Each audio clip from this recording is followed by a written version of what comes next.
rolling. Sorry. The computer setup is so weird that I'm just... Don't even look at it because it'll drive you crazy.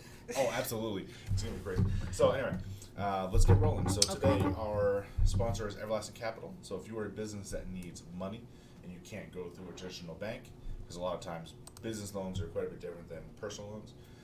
If your business isn't set up or ready, jump to Everlasting Capital. They can help you out and they can fund a lot of deals that, I don't know why that microphone was sideways, that most places can't do. So check them out. The link's in the description, and let's get into it. So today... Woohoo. This is your choice, your conversation. Yes. So I picked business and government. So I wanted to have this conversation because it's a very interesting place that I typically don't talk about. So from the beginning of the New Hampshire Business Show, I've been very hesitant to talk about government. Every once in a while, I'll bring on a politician. Right. So we'll talk about things. Like I said, I had John Delaney on. He was running for president last year on the Democratic side. Right. And every once in a while, I'll bring, like, especially local politics, I'll bring, like, state reps or anything Right. like that on. Things like that. Always good. Yeah. But I don't get too much into politics because it's very divisive. People hate it. And people love it. It's kind of this weird And it's all relationship. perspective. Yeah, absolutely. So, and especially when you get into some of the topics we're going to get into. So, but I keep feeling that, especially nowadays, it's just getting worse. It's getting worse and worse and worse. And you can't really do business without getting into politics. So, it's just how it is. So we're going to get into some of the politics behind business and some of the things that really hurt businesses, especially on the political side. So, There you go. yeah. Well, So it's very interesting because this weekend I read Forbes article and a few other articles about what to expect in 2022 for business. And what kind of made me go, huh? Was this speculation that government is going to start looking at the demographics of C-level staffing. What that means is if you are CEO, CFO, COO, any of that level in a business, they're going to be looking to see how diverse. They're going to say, if there's a company that the C-level is all middle-aged white Americans, guess what? They might come and knock on your door about not being diverse. Mm-hmm. That is, I see that as a woman who struggled a lot in business because of being a woman, and actually had to deal with some ageism a little bit later on in life. That, discrimination is still alive and well, but does government need to be involved? I don't know. Yeah. So that's a interesting level to get to. So let's start a little lower, and then we'll work into this because there's a lot we can say about that, and I think we should warm up to it a little bit. I was just go right for the jugular. Because I have some pretty interesting. No, let's just jump into it. So I hate the government. So I fall more on the libertarian side of things, where I don't think the government has much of a role to play in any of this to begin with. It's actually very common insight here in New Hampshire, and I don't think the government should be involved, because I know, depending on who you ask, some people are like, oh, that's racist, shut up, I don't care, I'm Cuban, American born, but I'm like first generation, my dad came from Cuba, right? So the idea that, like you mentioned, you have a board or you have whatever your company, and they're like, we need to make sure it's 30% whatever, it's 30% this. It has to be equally distributed amongst the population of the United States. Right? That doesn't work in a lot of places. And one, what you're actually telling people is that you're not qualified, but because of this quota, we're going to put you in this position. Sometimes.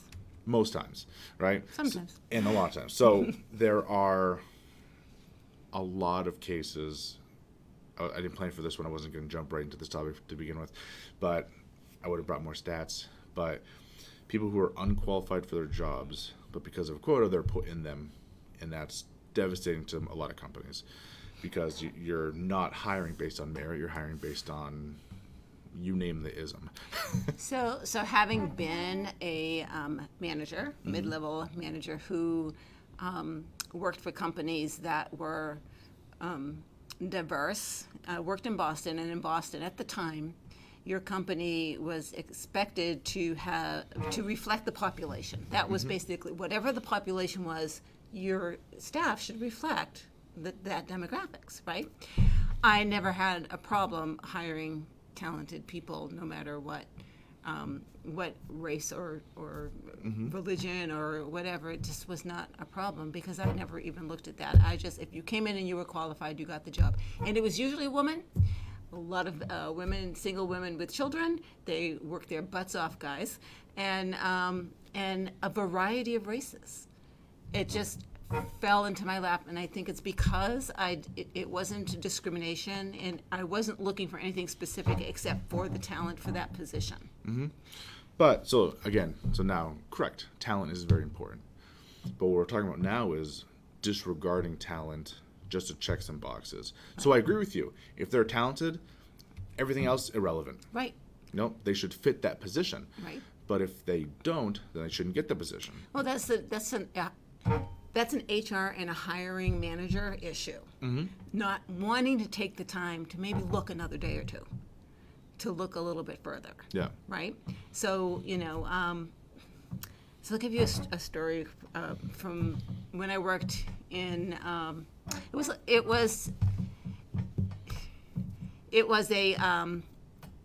there was a labor dispute, not with me, with one of the other managers.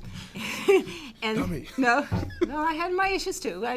Being a first-time manager, I learned a lot. And her case went to arbitration. She lost arbitration. It was definitely a union. And so there she had an employee who she didn't trust, who didn't trust her. They just went through a terrible experience with lawyers, and she had to have that person work for her. And so we were under the same umbrella, and she came to me and asked if I would take her on. And I'm like, sure. And here's the deal. I sat her down and I said, here's the position. Here's what's expected of you. Here's the training I'm going to give you, and here's the support I'm going to give you so that you succeed. Are you willing to put the effort in to make this happen? She was amazing because I laid it out very clearly for her that, and it didn't matter to me one way or the other, that she is being given a chance and that I will do whatever it takes to be sure that she's successful, but she needs to do the work. Yeah. And she did. And she was actually quite good at it. I think she was just looking for a chance to show how good she was. And I don't think she had that chance under the other boss because they had such a clash. Yeah. So, again, this is another one of those funny little areas because, correct, going back to what we were talking about the other week about management styles and what makes a good or bad business, that's a lot of this, right? Right. And you cut out a lot of that, again, once you get the government involved. So like we started off, we were saying the government's like, no, that person has to stay there because of check the box. Right. When they don't fit. When on a company level, you might be able to move and put them somewhere else that makes it fit a little bit better, but it doesn't fill the quotas they want. So then you get, okay, we're just going to jam them here and too bad. Right. Right? So again, I agree with you. It's a very HR directed thing from the company, and it shouldn't involve the government. Correct. Correct. But we don't live in utopia, and we do live in a world where there is discrimination. Honest to God, Chris, the first job that I got was because the boss liked my legs. I'm telling you, I know that for a fact, right? I mean, and having to deal with that and then proving that I had a brain too was quite a bit of effort. Yeah. Right? And that is where, for women, that's what women face, that type of thing. When you add color to the mix or sexual orientation to the mix, there's a lot of judgment and discrimination still going on. I had a gentleman that I trained that was climbing the ladder in the financial field, a really brilliant man. And he was gay, but you would never know. He goes, Gail, I need to hide it because I'm climbing the ladder and there's no place for me up there. And so he never came out because it would ruin his career. So I guess my question for you is, do you agree or disagree with government getting involved in Oh, business? I disagree, but I don't know what the solution is. Because so it's there- funny because you say you disagree, and a lot of your points are pro-government intervention Right? in a lot of these things. No, So no, I'm it's curious. what the problem is. Yeah. It's what the problem is, and if we can find a solution to the problem, then absolutely get government out. And I am so anti-government being involved, absolutely anti-government being involved, but we need a solution. So I will say, this is going to ruffle a lot of feathers. There really isn't one, because people are people. And it doesn't matter who you are, from the most devout righteous of the woke to the furthest, person on the right. Everyone has biases. Everyone has things they discriminate against. It just depends on the person, depends on where you are, right? So some people don't realize it, some people do, depending on who you talk about in current politics. Some of these discriminations are okay, some of them aren't.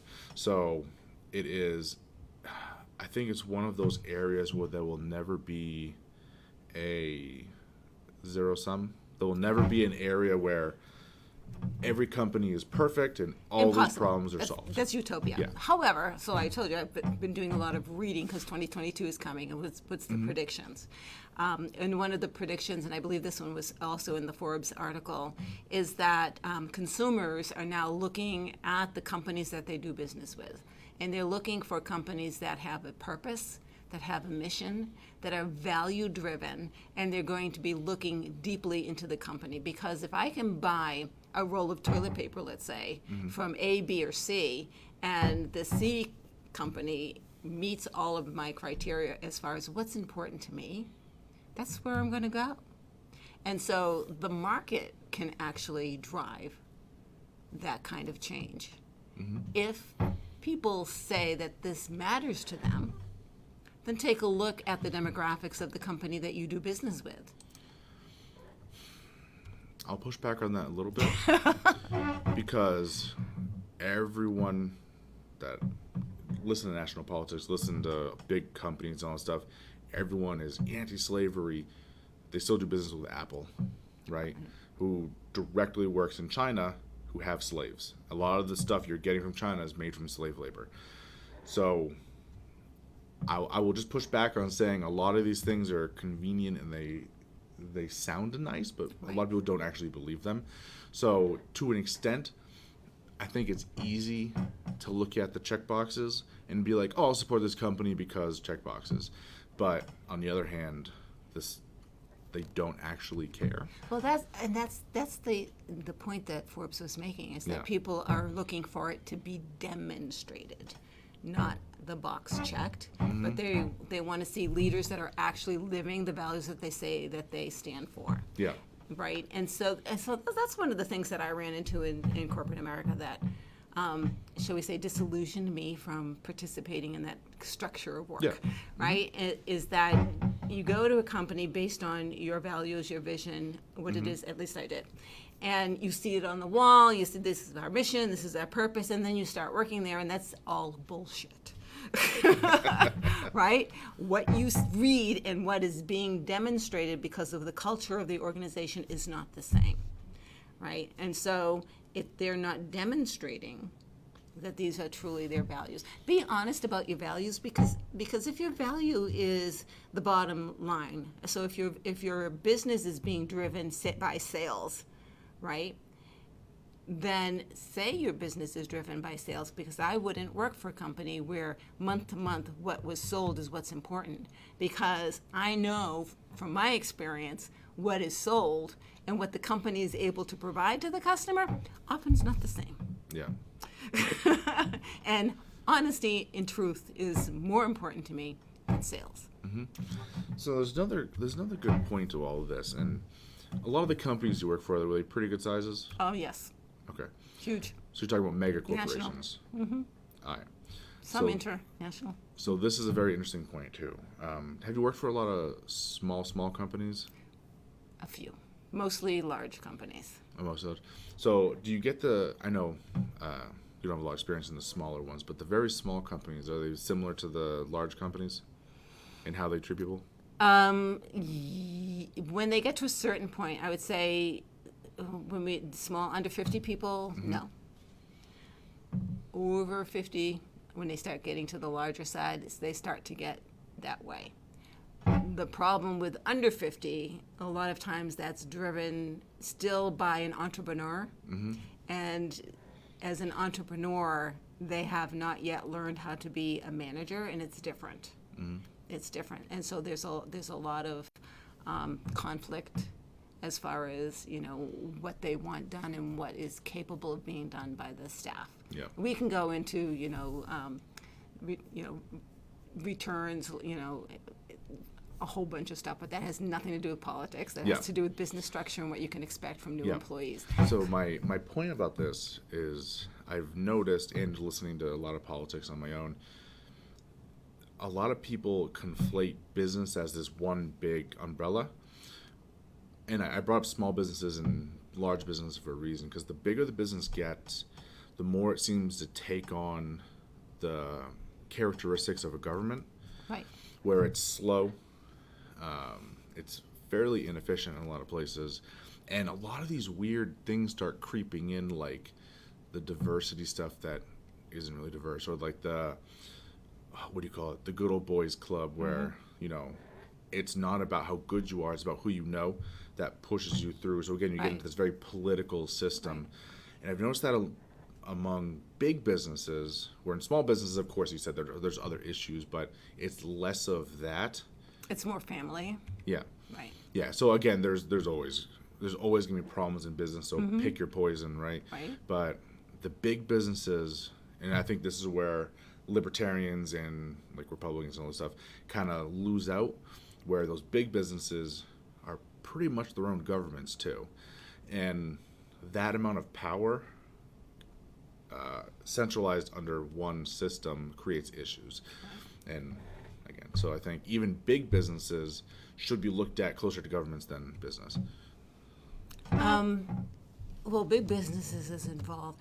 There almost needs to be, like there's a separation supposed to be, a separation between church and state. Yeah. There should be a separation between business and state, right? What's happening is the success of Japan, I mean, we talk after World War II, Japan was like the China of today, right? And Japan became very successful in, the car industry and the computer industry, lots and lots of money, lots of business, because the government was very involved in the business, financially and structurally. They supported business. They gave the businesses money. They gave them training. They were very integrated, right? But that's a cultural thing, right? The same thing is happening in China. That is why China is so successful, because the government is involved with the business. Whether it's good or bad is a whole other story. I predicted years ago that big businesses would implode because of the diversity issue, because of the diverse people, women in particular, that's what my book was about, show up suppressing who they really are in order to fit in. And as a result, you're just bringing more of the old boys network in, just you're dressed as a woman, but you're still an old boy, right? You're one of the guys, right? And that's not a badge, ladies, because you're actually keeping your gift away from business. Women have the ability to really foresee and predict where we're going with the business. They're collaborative. They can nurture and grow a team like no tomorrow.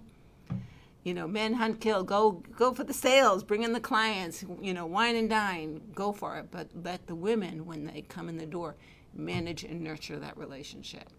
It's a different skill set. If you don't let both flourish, your business will implode. Yeah. I agree with you. Okay. All I'm going to say is in current politics, that becomes an issue too. Right. Because there's not allowed to be a difference between men and women. Men and women are the same. And that means they're men. Right. Typically, right? So I'm going to jump off this before we get into that part of the debate, which gets fucking even crazier. So we'll just, I'll ignore that entirely. We're probably going to be banned from, Oh, maybe. Who cares? Like, whatever. If we are, we are. I'll see you on YouTube and then Rumble. Like, either way, the show continues. So let's jump into things that really ruffle some feathers. So we're talking about business. So we got things that typically come up most businesses don't even think about. So minimum wage, that's a fun. Yeah, well, that's an inflationary tactic. Economics was my minor, almost my major. Yeah. I love it so much. And when you raise the minimum wage, you create inflation. Because if you raise the minimum wage, that means that if I have to pay more for that, that means I have to charge more for what I create. And if I have to charge more for what I create, that means the person who's not on minimum wage now can't buy that anymore, so my boss better raise me, right? And prices start to escalate, right? So raising the minimum wage does not level the playing field, it creates inflation. So this is always one of those fun debates because I agree with you, right? So this probably isn't a good conversation for the two of us to have because we agree with each other. Which we don't always do. Correct. There's quite a few times that we don't agree. Like We just didn't. yeah, a little bit. Where you're very pro-government. I'm not, but I don't know, but it's I'm looking funny. for a solution. Yeah, absolutely. Yeah. So minimum wage is fun. So I'm trying to steelman their argument and come up with it. And they always say, which is a natural response to them, is if you can't afford to pay them more, or if you can't afford to pay a living wage, whatever that is, you shouldn't have employees.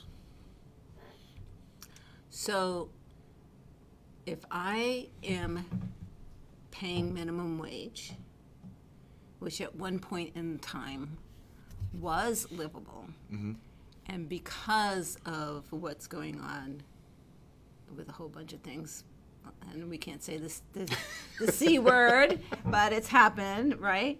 Prices have gone up, so now that minimum wage no longer is a livable wage, right?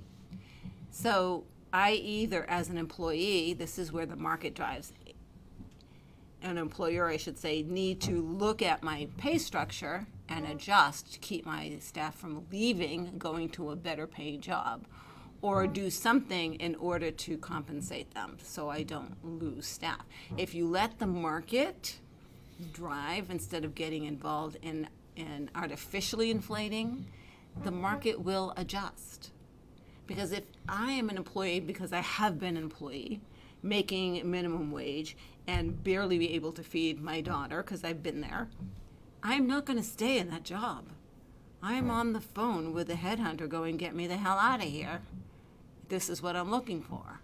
And I will get out of there and get something better, right? If you force that employer to raise my salary, it's not going to make it any better because within a year or less, I will still be in the same financial situation because the market will adjust. Cost of living will adjust. And I will find myself why can't I make ends meet? Yeah.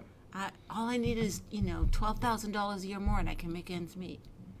All I need is $24,000 a year more and I can make ends meet.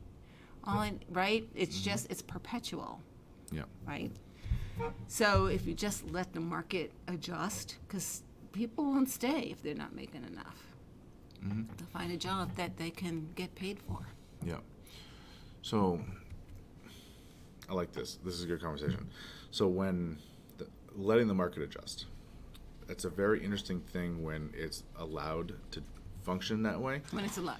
And the government is very big on not letting it do that.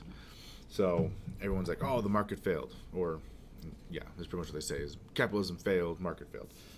When in reality, it's being heavily controlled by the government.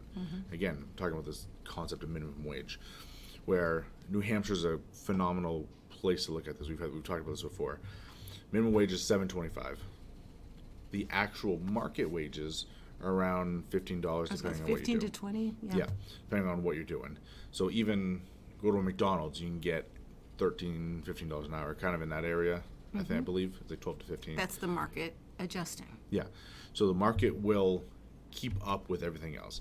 And if you let it, it'll do it much better than the government. Thank you. I was like, oh, what am I talking about? But we have the other problem of taxes. So this is the part of the conversation people don't want to have, because they're like, tax is good. You know, increase your taxes, we get things. You often don't, right? So what you get is this system of, okay, we're going to raise the minimum wage from, say, it goes $7.25 to 15, right? And then these people are like, all right, so we'll take that, and then we're going to increase your taxes about in proportion, right? So even though you're making $15 an hour, you're still losing 30 to 40% of your income. And let's not even touch on the fact that they really haven't changed the tax brackets. So even though you're making more money, you're probably going to get pushed into that bracket where now you have to pay a lot more taxes. I've had employees actually bring home less money because they got a raise. Yes. Yep. And people don't think about it. So the more money you have doesn't always mean good. It means you have to risk bumping into the next tax bracket, and then again you lose a lot more money. So let me put on my economics hat again. I'm so thrilled that you're going here. And this was demonstrated during the Reagan years. As much as, you know, he may have been an actor, but the man was brilliant. If the government wants or needs more money, lower the tax rate. Because when you give consumers more disposable income, they will dispose, they don't save. And for every dollar put back into the system, it circulates 6 times and it feeds into the taxes. So if you want more taxes, it's risky because, you know, they don't see the math. It's, you have to trust that the market will do this.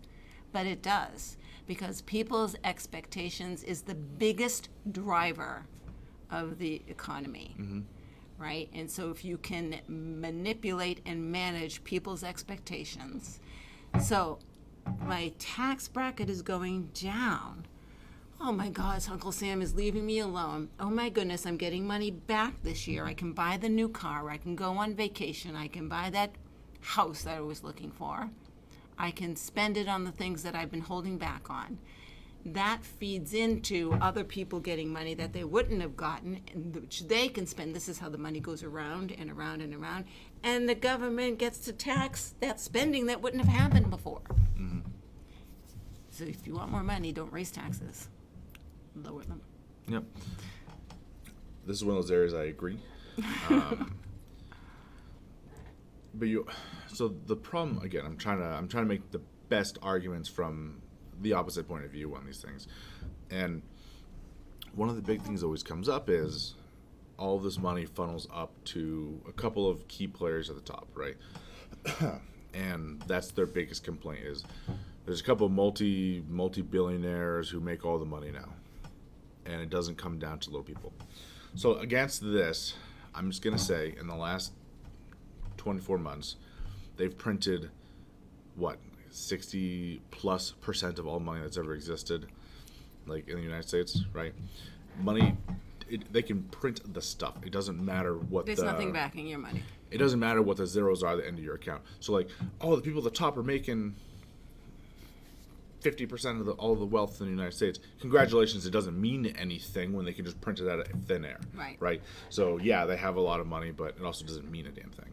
So let's worry about the lower levels first and move on from there. Redistributing it from the top to bottom doesn't do anything. Oh, I'm a big proponent for a flat tax rate. No, and I will tell you, I've had tax credits because I, as a business owner, don't do anything without calling my accountant first. What impact is this move going to have on my taxes, right? Is this tax deductible? Nope, then I'm not going to do it. Yes? Okay, let's go forward. Simply do that. If there are no tax credits, no tax deductions, but a flat tax, no matter what bracket you're in, problem is solved. The upper echelons who don't pay taxes will have no loopholes. Okay, so this is a very interesting this is probably one of the best areas of government intervention that we can talk about. All of the loopholes that come from money. So, and knowing how to leverage those things. So, where do I even start with this conversation? Okay, so all of the politicians and all of the billionaires and millionaires and all these people, they like to cozy up with each other, and they create giant loopholes in the system so that they can take advantage of all these tax benefits, right? So they don't have to pay a whole lot of money. So this is where I love where politicians are like, this billionaire doesn't pay any amount in taxes. You wrote the laws, right? You made them, but because only a few people don't understand how all of these things interact with each other, so then some really good accountant's like, oh, you made this law that you didn't even realize, when you stack it with this one, no taxes, right? So you created this problem, and then you campaign on it to fix it when you continue to make the problem worse. And because we all know people in Congress are corrupt, people in the government are corrupt, so they put these things into position so they can take the benefit of it too. And guess what? The other people are watching, and they're like, oh, look at that. You know, like they said, Nancy Pelosi has a better return on investments than Warren Buffett. Right. Yeah. So wonder why that happened, right? So there are things in place like art. Whenever I start seeing these people start talking about art, I'm like, it's the biggest tax shelter that I know of right off the bat, right? And they do all these things, right?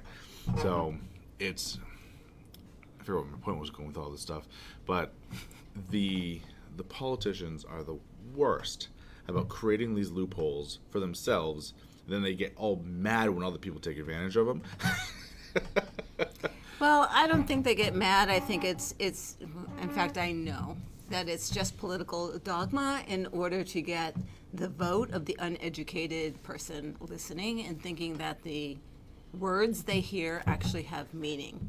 If you take a political speech, okay, so this is my NLP kicking in, and you read exactly what is said, there is nothing promised, nothing concrete. Yeah.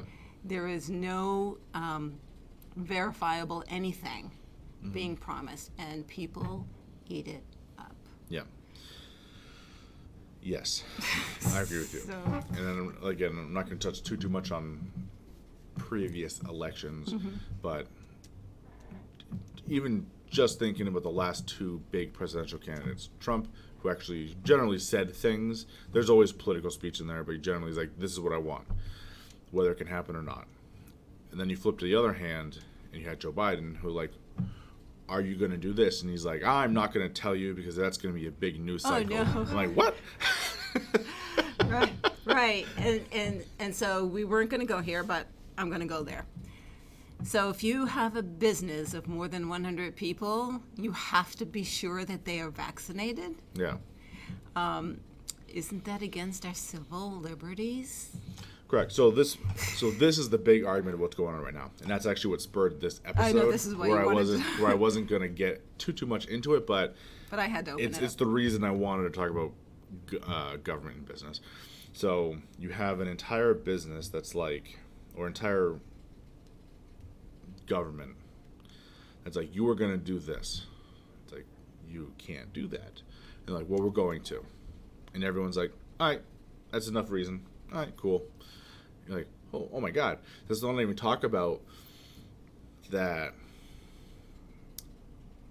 there are other laws that directly conflict with that. So the American with Disability Act directly conflicts with a lot of what this is trying to do, right? So I always use this as an example. Imagine if you were an employee, and I'm like, Gail, if you want to work for me from now on, you need to provide me a weekly test proving you don't have AIDS.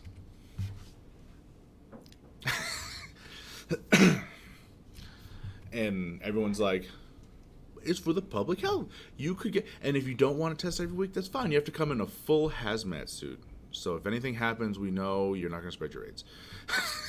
I will come in a hazmat suit. Like, Yeah. just, and then, but the hazmat suit has to have AIDS, like, labeled on it, just so you know, oh, she doesn't have it, or she does, or whatever. Right. Like, just how intrusive do these people want the businesses to be in the lives of their employees when they have all these laws that say you can't do that already?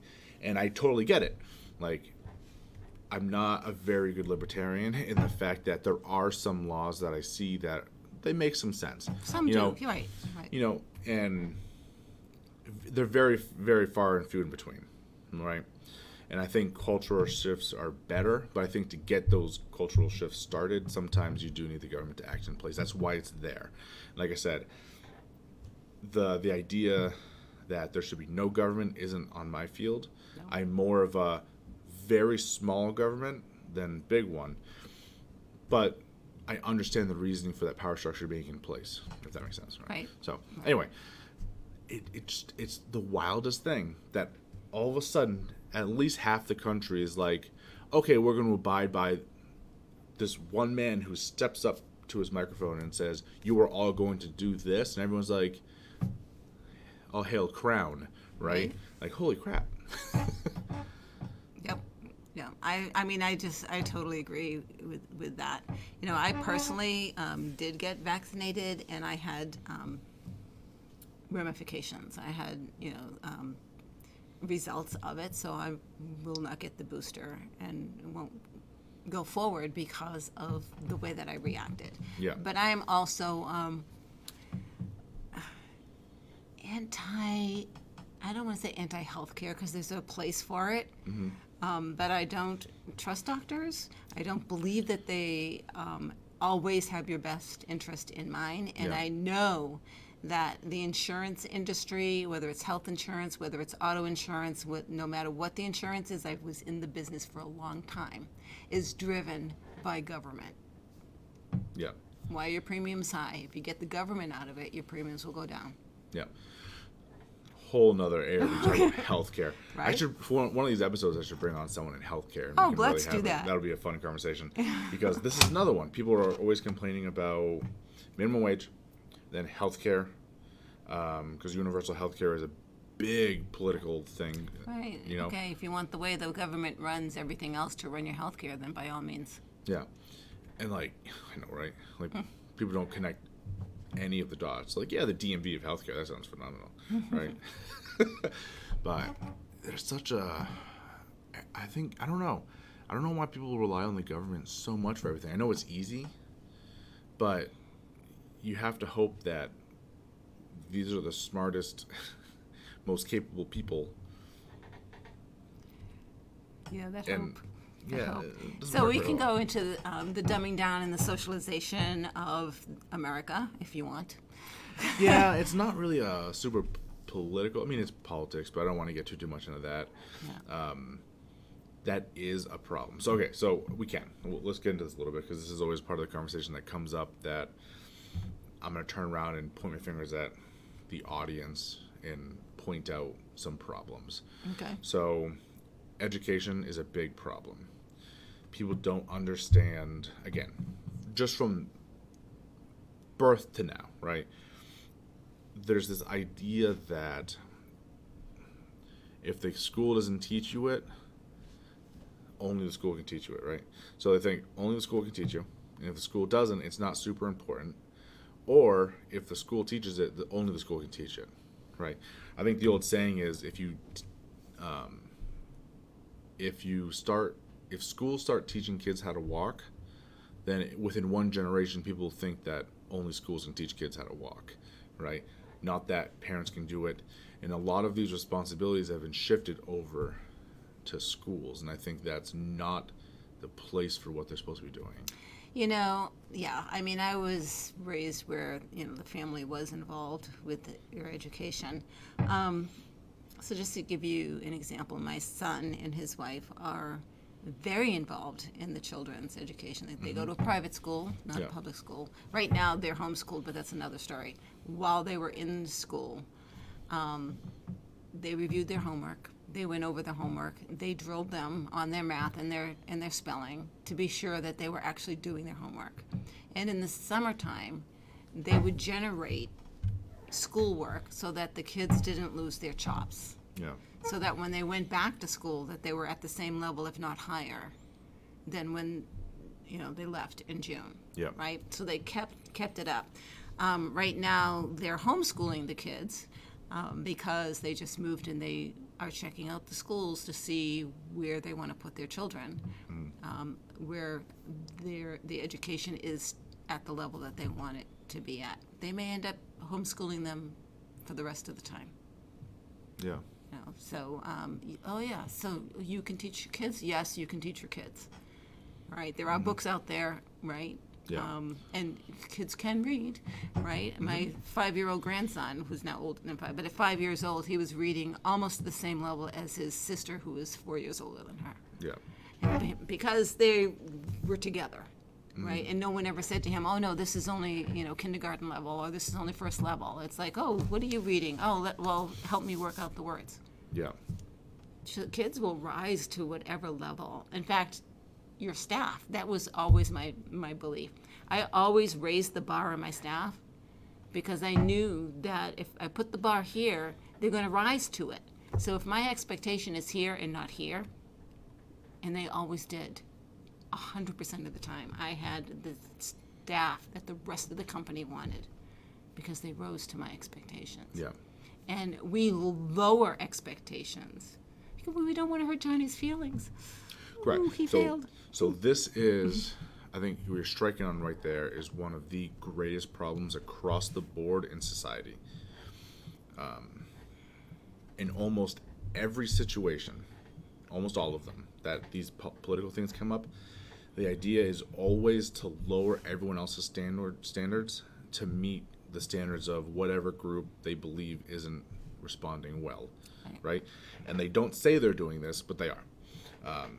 Perfect example in Massachusetts. I wish I knew what school it was. There's a school there that they got rid of all their AP classes because minorities weren't present enough in those classes. So instead of Helping them get there. helping them work up to that level, Right. they got rid of them so everyone else falls down, Right. right? So you see this across the board everywhere. I did some volunteer in the 5th grade quite a few years back. And one of the years that I was there, I decided that for my hour and a half, 2 hours that I was in that classroom, that I was going to work on poetry with the 5th graders. And they had special needs kids there as well as, brilliant kids there in that class. And by the end of the school year, my assignment was for them to write a poem about something that they could draw a picture. They could do it on the computer, they could do it any way that they wanted to, I didn't care.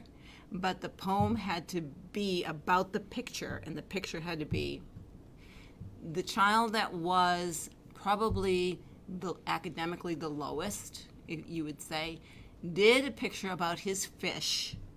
The poem was phenomenal, and the picture was gorgeous. He was the best poem because he had the same assignment as everybody else throughout the whole thing. Yeah. And I didn't expect him to be less than. A lot of it is expectations. We put these expectations on people. That's mine. And they're going to meet that expectation. And if they struggle, yes, you don't want to say you fail.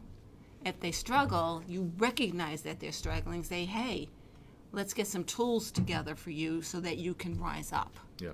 And it feels so good to rise up. Yeah, I agree. Most people don't do it anymore. No. You see in the military, they have to lower all standards so women can compete with men. Instead of having different standards. Correct. Well, they do. So when it comes to PT tests, men and women have different standards. But when you're talking about the daily going-ons of actual combat and what a lot of these things entail, you can't dumb down the standards that way, because it doesn't work. Right. So will it come to a time when these things don't matter? Yeah, when we have mobile suits and, all the sci-fi stuff. Yeah, it won't matter so much what your physical strength is, but we're not over that hurdle yet. When everyone Not hasn't. far. What's that? We're not far. I know. Right. And I said, and technology this could be another whole conversation about technology. Could be a way to get rid of a lot of these problems, but we're not there. So until we're we getting get there to that very point. quickly. Yeah. Artificial intelligence is phenomenal. Yeah, from artificial intelligence to graphene, like we're always talking about, and all these things, these will drastically reduce all of this stuff. But until we're there, it's things we're just gonna have to deal with. And even then, there'll be some problems you can never get rid of until you can tap into someone's brain and be like, all right, we're gonna turn this down and we're gonna set all the standards at, or all stats at some We stop level. looking at it as a problem and look at it as an opportunity for something different, right? I mean, I always see things as an opportunity for change, right? An opportunity for things to be better, not to be dumbed down, but to be raised up, Yeah, right? yeah, and yeah, it's one of those areas where But you we know, digress. some people won't do that. Right. You know, and this goes back to what we were just talking about, so we'll digress back to what we were talking about. Right, so it is politically driven. Yeah, it's people are unwilling to rise to the challenge. They'd rather everyone meet them on their level, and because it's easier. And That's we it. are a species that's lazy, and will do everything it can to do as least work as possible to survive. That is human, right? We can also, on rare occasions, rise to do incredible things, but that's not the culture we're building right now. Well, and it hasn't been necessity for a long time. Necessity is the father of invention, Yeah, right? And so if we don't need, so our needs are met. You get to Maslow's, yeah, right? So our basic needs are met. We have food, we have clothing. The government won't let us go, without any of those things, right? Again, government intervention. yeah, And so there's no will or no desire or no need to climb up further to self-actualization. Those that are driven will rise and will rise quickly. We see it, and I'll give a plug for Apex. We see it with those Apex folks, right? They're not any different than you and me, but they have grouped together and they are helping each other rise up, and they support each other for growth and for learning, and it's all personal growth. You run your own business, but we're going to give you the tools and the support to make it happen. yeah, And that group of people, that group of will and drive are going to attract each other. And you're going to have a different 5%ers, yeah, right? That's going to shift, right? Because they're all entrepreneurs, and the entrepreneur's big business is taking over. yeah. So you have some comments? Oh, it's just Brandon. Okay. Yeah, it's Hey, Brandon. like all the comments like Brandon. So I don't get too much into them because he's commenting on what we're saying, but Okay, good. but he's doing good things. Thank you, Brandon. Yeah. Anyway, so but yeah, have you heard of the Rat Utopia experiments? No. Okay. Tell me about that. So I don't have all the details, so I'll roughly get into it. They did some experience with these rats, right? And they put them in their own little worlds, their cages and whatever, right? And they provided for all of their needs. So there was never a short amount of food. There was never a short amount of water. Everything. They had all their basic necessities taken care of. They never had a hunt. They never do anything. And what they're Do they have the remote and watch TV? No. But what started happening is they have this thing where they call it behavioral sync. So after a while, the rats would start displaying very odd character traits. One, they'd get violent. So they would start fighting each other a lot, especially as the population grew. And they never had to worry about food supplies. So the population would grow. They would start fighting with each other. And then you'd get some rats that they called the beautiful ones, where they would do nothing but groom themselves and make themselves look beautiful. And that's all they did. They stopped reproducing as much.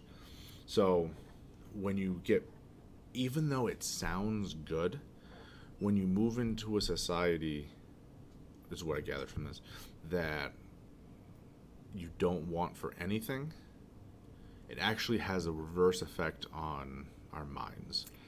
So I'm going to mention a book. It's an older book, but one that I love, and it's called The Human Zoo. And there's also The Naked Ape from the same author. Yep. And he's an anthropologist, and he looked at humans the way that he would look at apes, right? And so started taking a look at the behaviors that we demonstrate, and did a correlation between if you take an animal from the wild. The animals in the wild don't have stress, right? They don't have heart disease. They don't have clogging of the arteries. They don't have, all of these issues that mankind seems to have, right? Yeah. You put them in a zoo, and they start to develop stress, anxiety, cancer, seriously, right? Skin diseases and so on and so forth because they're caged. And he correlated the way that we put animals in a cage is the way that we have created our structure in our society, that we have caged ourselves in. And because of the cages that we've created, oops, the lights went out. Yeah.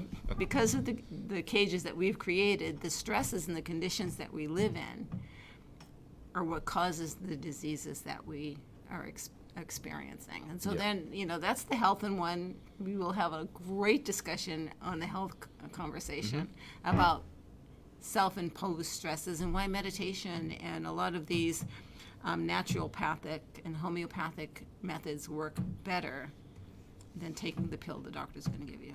Absolutely. It was. I just had a point I was going to make about this. There's. About the human zoo? Yeah, there's a very clear line between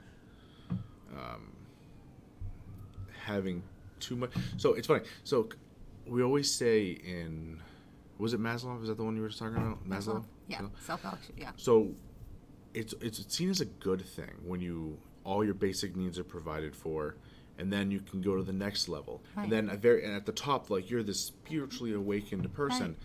wherein when these things are actually tested, when you get to that level, it's almost worse for yourself and for the species. Because you haven't honed the skills. Yeah. In order to put a roof over your head, you have to hone a skill. Yeah. Right, to build the house or to create the house or to put food on the table. You have to hone the hunting skill, whatever that means, right? So you have to create the skill, and by creating the skill, that skill mounts on top of each other, right? And I'll tell you, Maslow's triangle is actually based off of our own physical chakra systems. It's exactly the same thing, right? He just gave it a different name and packaged it so he could sell it to business. Yeah. But chakras are the same thing. If your base, which is it's family and society and tribe, if your base is not being met, there's no way that you can have ultimate sex and money, which is your second chakra, and self-esteem cannot possibly, you cannot have good self-esteem if you're still worried about your base. So you take a look at your chakras and the same energy flow, and this is where the homeopaths work. They work on releasing that type of flow so that you do experience self-actualizations, but it's impossible to do it if you don't know where your next meal is coming from. But if you learn how to find your next meal, then you have honed the skill for the next level. And that's what happens. If we hand it to someone, they don't have to hone any skill. So they're not going to bother. Yeah. And is that what we want? Are we creating, we're creating a society or a segment of society. I won't say society because there's a segment of society that's like, hell no, I'm doing the work and I'm getting there, right? But there's a segment of society that doesn't want to do the work and don't think they should. Yeah. Yep. So to wrap up this whole political conversation on that point, Right. we are creating a society in where, again, no one wants to do the work. So they hand it to the government to do. And the government is inefficient. It's incapable of moving in a way that would make any sort of sense, So we have states and state laws because the federal government is incapable of creating a law that will correctly govern all the people, from California, New York, to Florida, to you name Alaska, it, to Hawaii. They're so different. You can't have one law that structures everything. Right. So that's why a smaller federal government was the point, when states are supposed to have more control of these things, because New Hampshire has a better idea of what's going on than California doesn't know what New Hampshire is about. California doesn't know what Northern or Southern California is about. Correct. Right. Absolutely. So government is incapable of doing these things, and yet because they don't want to take on the personal responsibility that it takes to run their own lives, they're like, government, here, please do it for me. I'm scared. Tell me the way. And because of that, we start seeing a lot of these problems becoming worse and worse and worse. And just take a look at the last year. Things have gotten phenomenally worse because everyone's just throwing more and more power at the government. Oh, because the government is throwing more and more money at people for no reason whatsoever. Oh, you have a child. I know that you're working, but we're going to give you more money anyway. Yeah. So, yes, I mean, they're bribing and they're buying people off. Like, that's what they're trying to do. They're trying to buy a voter base. But it's also going wrong because, as we've talked about, you can't just provide everybody with a basic level because they lose the importance of what it took to get it. Right. They lose the drive. Yeah, and then you start getting all these beautiful people who do nothing but try to make themselves pretty on Instagram and Facebook and all this stuff when their lives aren't actually anything at all. It's rotten and they don't do anything. I'm going to throw a wrench in that.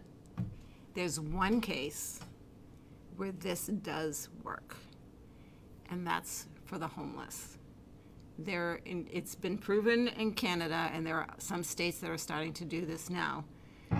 Whereas if you build a home, it's less expensive to build, like a 1-bedroom with a bath and a shower, where the homeless can go rather than be on the streets. And if they get a chance to shower and get some food, most of them, not all of them, some of them are drug addicts, some of them, have mental issues, but most of them will get their life together and be clean enough that they can go out and get a job. And it's been proven that works better than whatever it is that they do, leaving them on the streets and, in the wintertime, putting them somewhere so they don't freeze to death. So, yes. So we won't get into too much today because we're running pretty close to our end. It's kind of late for me to figure that out. We'll touch base on this another day because it actually would be interesting to get some ideas on this because I think a lot of the issues we have with the growing homeless population is actually a tax issue. Look at property taxes. I was almost there. I was this close. I was ready to sell pencils on the street, so I know how you get there. Yeah. So, okay, I'll leave it there. So, I think it's a tax issue, and I think a lot of the homeless problems we could solve by lowering property taxes and wage taxes and all these things. But we'll jump on that another day. Right. So, anyway, thank you all for listening. That was a fun little conversation about government and all the things and business and society, basically, which is all about business. Yep. So where do people get a hold of you, Gail? They can get in touch with me at gailcraft.com. That's my website. Or take a look at my podcast, the Empowering Process Podcast with Gail Craft. Cool. And I'm Chris Pastrana. Find me at anywhere New Hampshire Business Show is listed. So Facebook, Instagram, YouTube, you name it. If you look at NH Business Show, you're probably going to find me. Check out my merch over on Strike Fear. Yes, I'm going to get a Strike Fear. And check out the Coworker Londonderry. That's where we're sitting at right now. We're looking, hopefully, before the end of the year, by January, hopefully we'll have another location opened. That's the plan. We'll see if it happens. That's my best and come goal. For our holiday party. Correct. So the December 2nd, I believe it's December 2nd, that's a Thursday night. We'll have our holiday party here at the Coworker Londonderry. Reach out if you need directions or any help like that.